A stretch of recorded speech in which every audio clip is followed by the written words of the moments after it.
excited about this. There's been lots of talk and lots of preparation. It's very good. Welcome to the final meeting of 2014.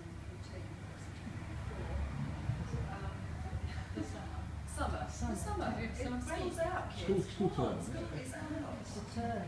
Sorry, End of term. So our next meeting will be September, and for our final one, we're going out to Bang with three fabulous ladies, two of whom were at university together, which, as Sharon said, made sound like it was 20 years ago. In fact, it's an MA in creative writing at Bath. And with the two of you, and how well you've done, Bath's got to be the place to go. Surely. So Sharon and Jane, and then we also have Eve, whose agency represents Jane. And I won't say any more about them because I'd like to be part of they have to say. I will start with Sharon, who's going to talk about her book and her route to publication and how she works with her agent. So, Sharon. Hey. Hi. So I write under the name Luana, my second name. And this is the book, Don't Stand So Close. Came out in hardback in February. And the book is about it's psychological suspense, and it's about a psychologist who has shut herself away from the world in a remote country house after a traumatic final case. And one night a teenage girl comes knocking on her door, and the whole world starts to unravel. And I thought I'd talk a bit about how I developed the idea of the book and the way I found my literary agent, which was really my route to publication.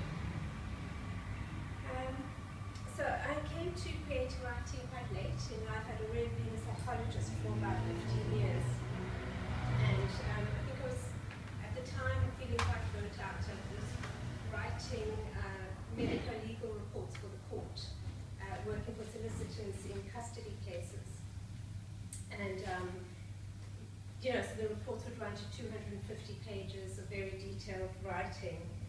At the same time as being very tired from doing that for about 10 years or so. My children were a little bit older, so what happened was I had a few extra hours in my day, which was really unusual at that stage. And I think one day I just thought I don't understand why there isn't anything creative in my life, because I love to read and I love film and I love photography, and why is there nothing? So I had those spare few hours, and I actually started my local library. They had an adult education book, and they had a class on creative writing, which I went to, and I liked it. And then I did another course at City Lit in London, which is also excellent and very reasonable cost.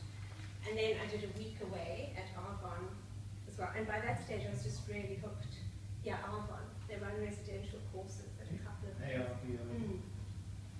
What's nice about that is they have authors running the courses, so you could find your favorite author and go on a week's writing course with them. I went with Melvin Burgess, which was brilliant. So I wanted to do two things. I knew I had to improve. I really had to improve. I thought I had potential, but I needed help.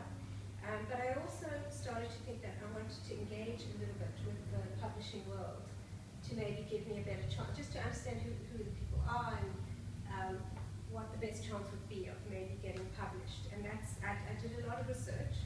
And I decided I'll do an MA. That seemed to be the final thing that you could do really on this, or the most serious thing you could do.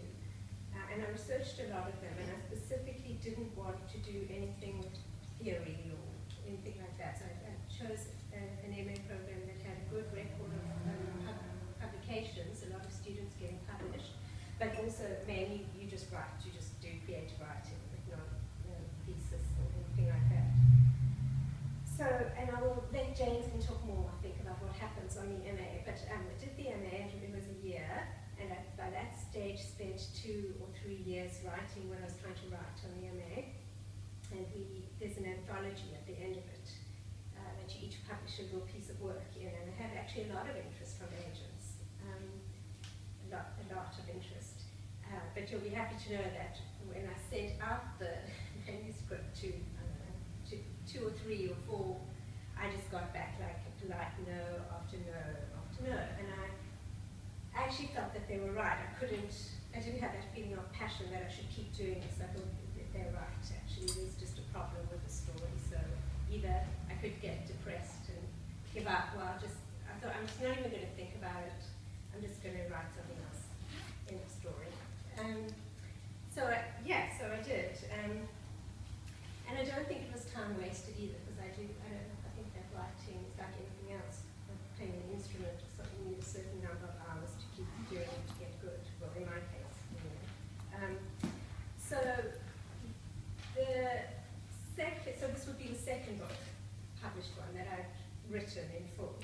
And I wrote it in quite a time pressure where I was working full time by that stage. So I did it, I think, an hour a day, Cafe Nero, which is right, the book, which worked for me.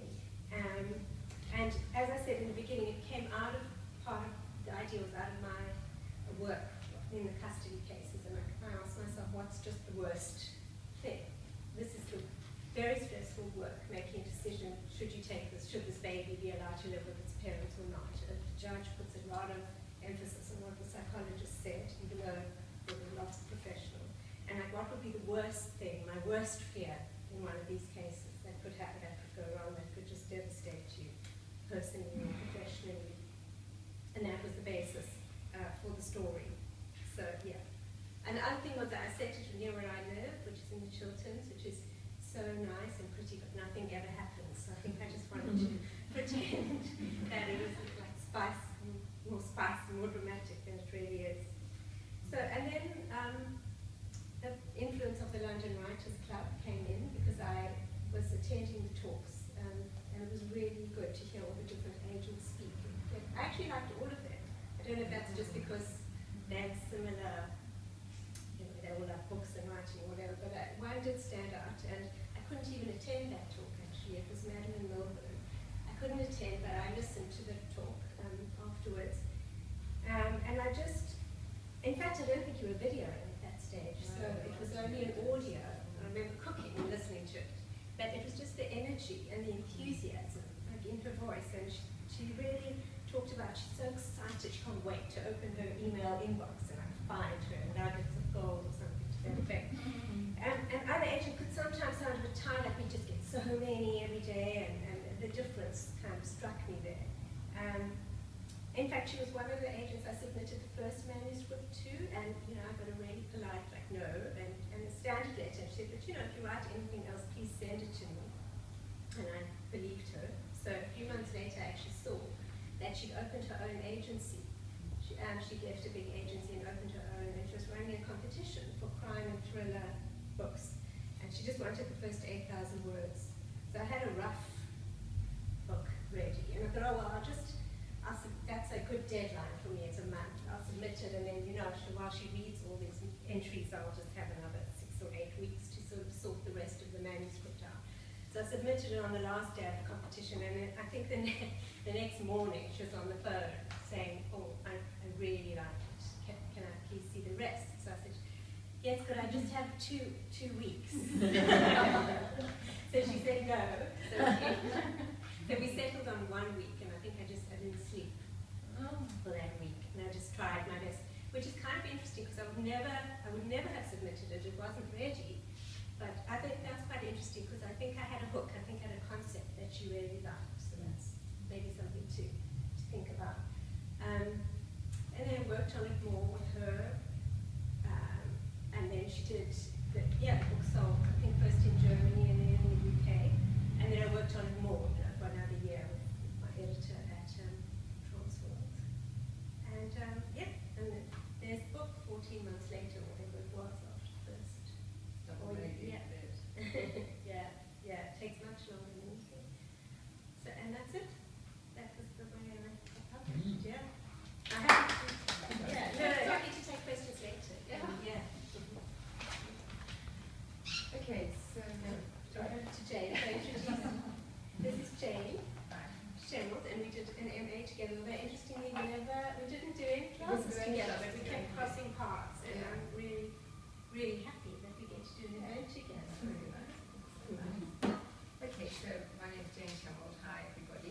and I wrote this book, which really came out of the MA. It's called Daughter. Okay, it's published by Penguin, coming out in late August, August the 28th this year. So, really, in a way, some of my story is a little bit like Sharon's, in that I had a professional life. I'm a GP. I'm now not a GP, actually, because the writing has actually kind of taken over. But while I was doing it, my general practice, I started with a diploma in creative writing. Really, interestingly, the thing that caught me in general practice, which I wanted to explore, was around the grief and loss that people experience, and how extraordinary it is that everybody seems to carry a loss of some kind, and yet is resilient to it as time goes on. And I thought this was an extraordinary thing, and I really wanted to start exploring that. I did then on from the diploma, I did the MA, which is really, I couldn't recommend it highly enough. I think they are, I know it's had some bad press, that's kind of Gresham, he said that you can't teach talent, but I feel very differently. I think you always can.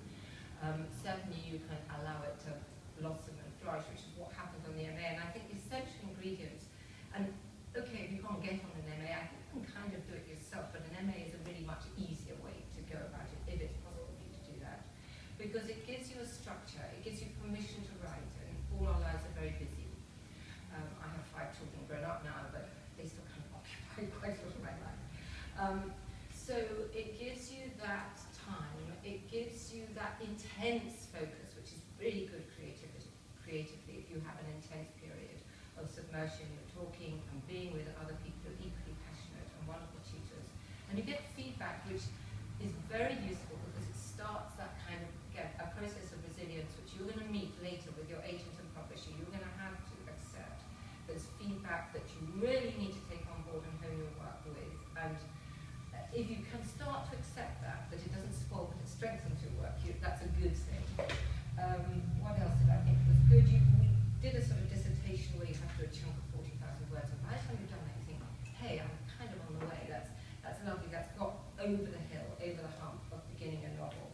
There was a chance to meet agents, which was great, and then there was the anthology, which Sharon touched on. So we all wrote a chapter, put it into an anthology, sent round to agents, and then the agents could see which writer they'd like the look of, and we met those writers, which is how I met Eve, at the launch at Foils. You can also get, as you probably all know, you've got this writer's yearbook, and you can see if you're a fit with agents and what they want. But this is what made it easier for us doing an MA. So those kind of things sort of slip you into it more. And then once Eve had taken me on and we'd signed together, there began this process of editing, which was tough. I mean, I had this first chapter that I loved. I'd been polishing it for 3 years. Red lines always. I just lost it. But it made the book better.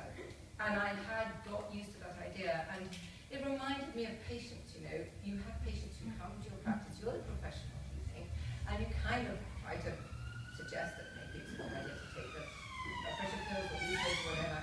And people do or don't take your advice. If they don't take your advice, they don't get better. Not that you're God or anything, but you know, you might know a bit about what they've got and you know how to change it. Well, you know, these agents and the publishers are the professionals. They've been at it a long time. So really, they know what makes commercial sense, and in the end, you want to sell your book. You know, and you want to make a good, strong book. So it's worth listening.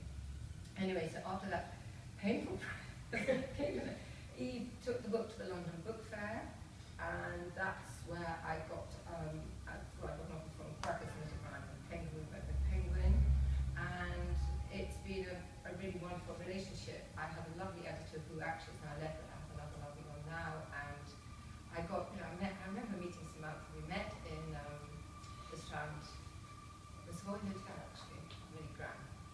And she had just a few brush strokes, and in fact what I got was 14 pages, or about 20 pages of closely written edits. Those are the brush strokes. But again, worked with that, I just rolled up my sleeves and thought, right, okay, I'm going to just incorporate more, and I did, and so that was that. And then further down the line, we had copy editing, where you get more and more kind of, I mean, less